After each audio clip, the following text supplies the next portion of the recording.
अब जानते हैं हम लोग चौथी विकलांगता। अभी हम लोगों ने थर्ड पढ़ा था अस्थि विकलांगता। अब हम लोग पढ़ते हैं चौथा हमारा है अस्थि विकलांगता। चौथा हमारा है श्रवण विकलांगता। थर्ड हमारा था अस्थि विकलांगता, चौथा हमारा है श्रवण विकलांगता। इसमें श्रवण नाम से ही पता चल रहा है कि श्रवण मतलब जिसमें सुनाई कम देता हो या सुनने से संबंधित कोई भी समस्या हो, उसको हम श्रवण विकलांगता के अंतर्गत रखते हैं। जैसे कुछ बच्चों में ये विकलांगता जन्म के पूर्व भी हो सकती है, जन्म के बाद भी। जैसे कुछ बच्चों को सुनने में दिक्कत आती है, वो या तो पूरी तरीके से उनके कान में समस्या होती है, वो पूरी तरीके से बहरे होते हैं, या फिर उनके अंदर आंशिक श्रवण बाधिता होती है, मतलब वे थोड़ा बहुत सुन सकते हैं।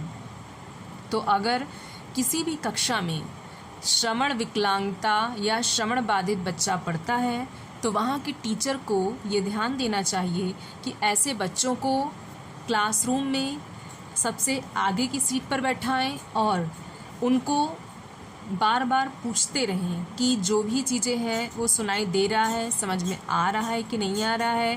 और ऐसे बच्चों को क्लासरूम में आगे बैठाने के साथ साथ ही टीचर को भी जो भी क्लास में पाठ्यक्रम वो पढ़ाती है उनको ये ध्यान देना चाहिए कि पाठ्यक्रम जो भी पढ़ा रही उसकी गति बहुत धीमी हो, मतलब वो उस चीज़ को बहुत ही वो धीमे धीमे गति से पढ़ाएं ताकि जो बच्चा है वो उस चीज़ को सुन सके और उसको वो आसानी से समझ सके।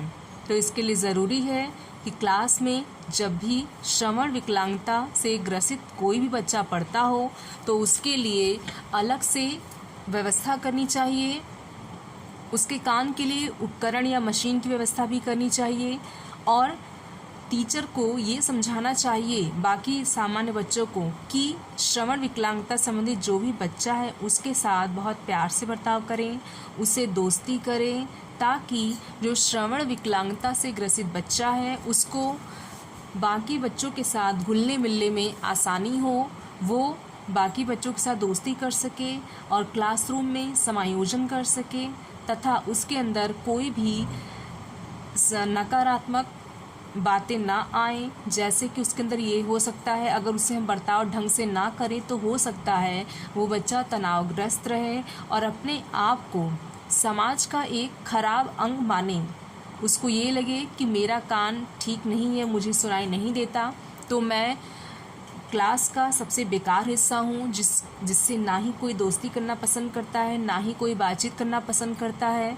तो इसके लिए ये ज़रूरी है कि ऐसे बच्चों के साथ बहुत प्यार से घर वालों को भी पेश आना चाहिए और स्कूल के अध्यापकों को भी बहुत प्यार से ऐसे बच्चे के साथ रहना चाहिए।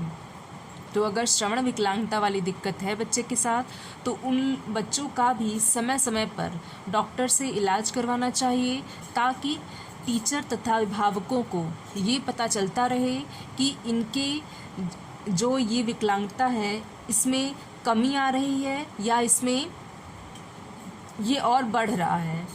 इसके आधार पे ही टीचर अपनी पढ़ाई को वो करेगा।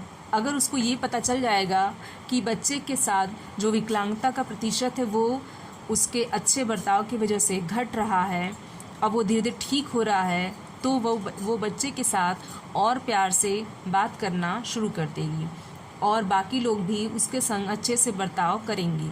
तो इसके लिए ज़रूरी है कि ऐसे बच्चों के साथ बहुत प्यार से और बहुत नरमी से पेश आना चाहिए। आइए अब अगली विकलांगता पढ़ते हैं। पांचवा विकलांगता है हमारा वाणी विकलांगता। वाणी विकलांगता या जिसे हम भाषा विकलांगता भी कह सकते हैं। इसके अंतर्गत वाणी विकलांगता के अंतर्गत बहुत सारी चीज़ें आती हैं। जैसे अगर बच्चा ठीक से बोल नहीं सकता या अगर बच्चे का दिमाग IQ लेवल लो है, जैसा कि हम लोग ने सेकंड में पढ़ा था, ये हमारा जो सेकंड था मानसिक विकलांगता, अगर मानसिक रूप से बच्चा कमज़ोर है तो उसके भाषा विकलांगता पे भी प्रभाव पड़ता है। भाषा या वाणी विकलांगता। भाषा या वाणी विकलांगता पे भी प्रभाव पड़ता है। बच्चा और बच्चों की